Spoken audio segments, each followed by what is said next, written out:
Maharashtra is home to a multitude of wildlife.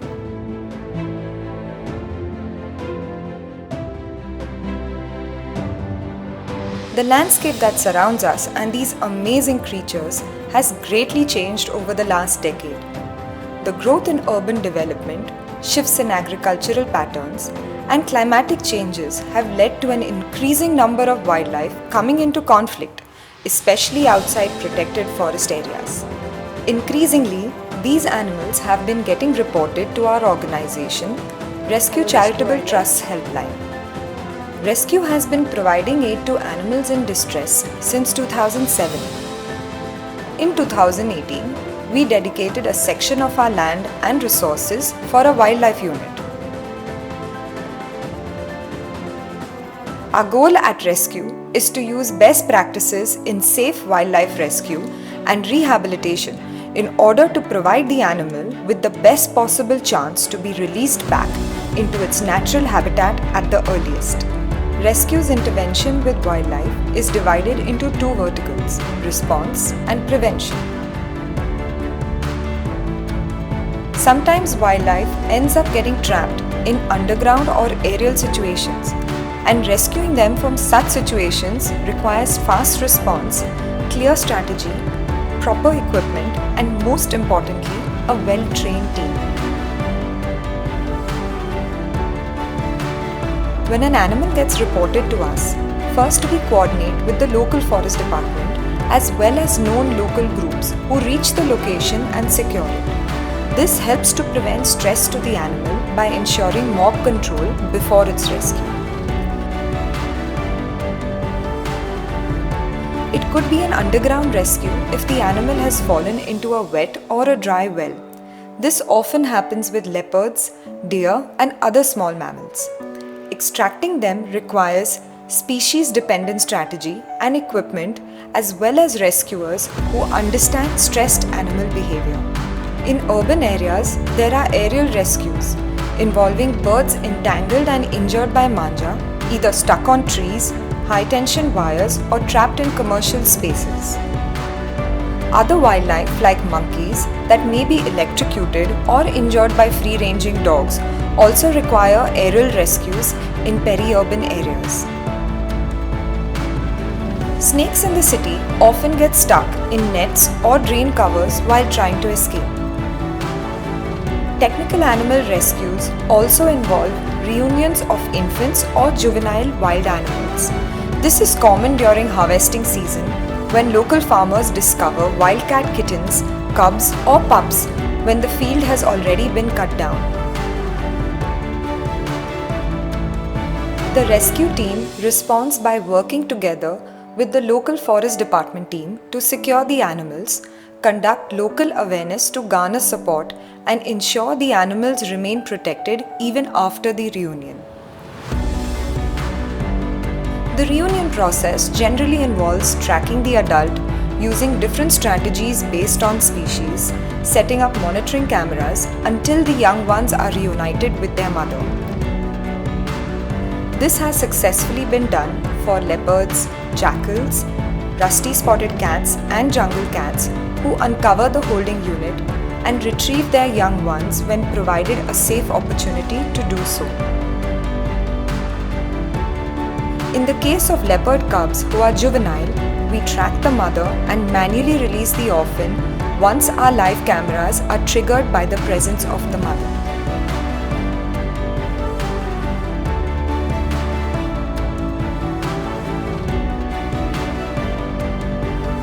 There are many situations where the local forest department has themselves rescued a hurt or injured wild animal, which requires medical assistance, surgery, or rehabilitation.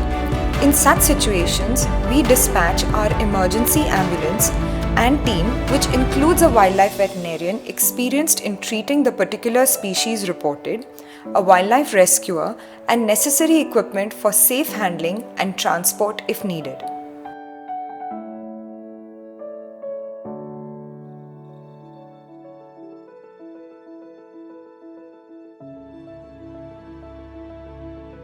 Once stabilized on field, sometimes the animal is brought to our treatment transit center in Pune For veterinary treatment, surgery, post-operative care or rehabilitation, especially in the case of wild orphans or illegally captive and trafficked wildlife.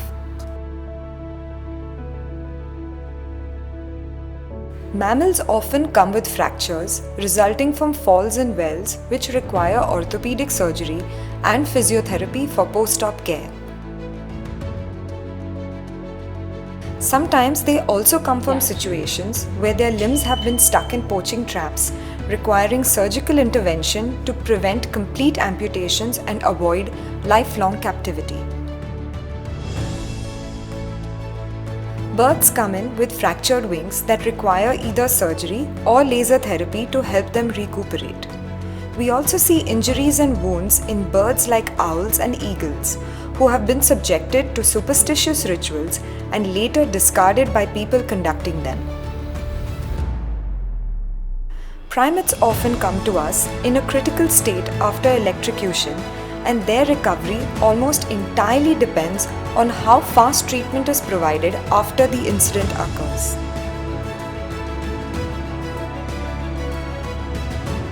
Snakes come to rescue after ingestion of foreign bodies like plastics or injuries resulting from farming or road accidents. Most show good recovery if surgical intervention is provided early.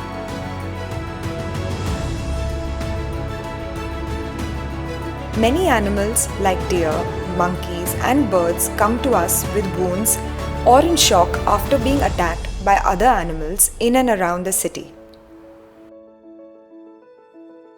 Wildlife road accidents often have a grave prognosis, but several make complete recoveries from their injuries when they come to us well in time. Orphaned primates come to us when their mothers have been killed in a road accident or by another animal. They are hand-raised initially, but once we are sure they can thrive independently, they are introduced to other primates of the same species to bond with and later released together as a troop.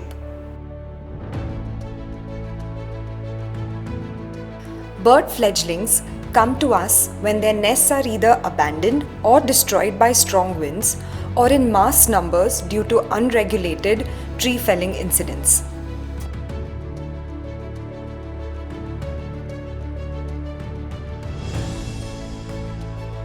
As a result of the illegal pet trade, many scheduled species of turtles and tortoises get sold to customers looking for an easy, low-maintenance pet.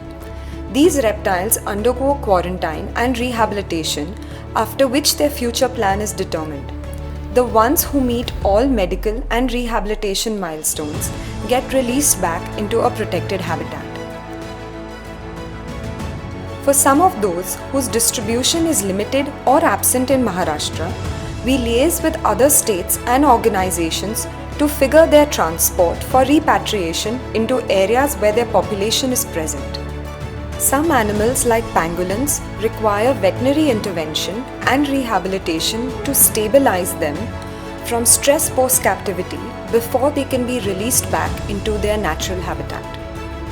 Other wildlife that comes to us commonly from trafficking or illegal captivity are parakeets, monkeys, crocodiles, and sometimes even elephants. When rescued wildlife comes into the TTC, their details are entered into a web-based data management system called Captive Wildlife Management. All their medical records, rehabilitation progress, pictures and videos are logged into the system. The Forest Department has online access into the system and can view the data from a computer or their mobile phones with a few simple clicks. This system maintains all Forest Department registers electronically, along with summary reports of the work done. In addition to providing complete information access and transparency to the Forest Department, the system is also used to generate, release and transport permits to ease the process and save resources for the department as well as the organization.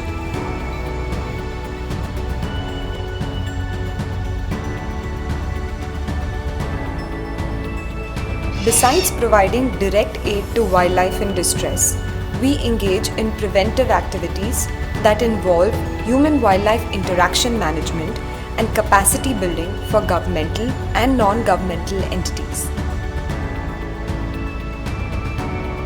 Whether it is a human-leopard conflict situation or providing safe passage to gores that enter human settlements, our rescue team engages in assisting the Forest Department in providing technical support and conducting awareness programs to prevent negative outcomes for wildlife and humans involved.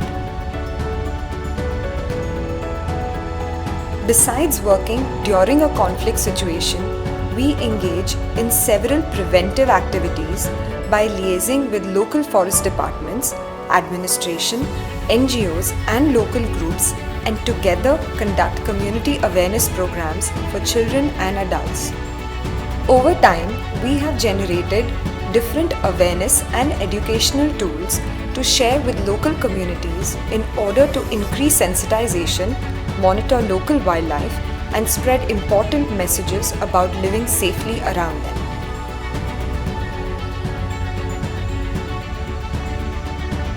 While we do our best to help as many wild animals and communities in our limited resources, we know that we cannot help animals everywhere. So we proactively engage in conducting training programs with different governmental departments and local groups to foster teamwork, faster response time, and to stay updated about the best practices in the field of wildlife rescue and rehabilitation. We believe that if we can be powered by human connections, together we can do a lot more. We are able to do the work we do for wildlife because of the contributions from our supporters who have been following our work over the last decade. While our supporters and donors aid the work we do monetarily, it is the immense support we receive from the Forest Department that enables us to work together as a team. A lot of animals come to us in very critical conditions after getting rescued. While we put in our best efforts for each of them, we know we cannot save all. But one of the things that continues to drive us is their resilience to live when they are rescued or being treated. Witnessing their recoveries and their release back into a safe habitat is what motivates us every single day. Whether it is an animal running off into the wild or a bird flying back into the sky, you know it is home and has gotten a second chance at life. Watching them free is what makes us go on.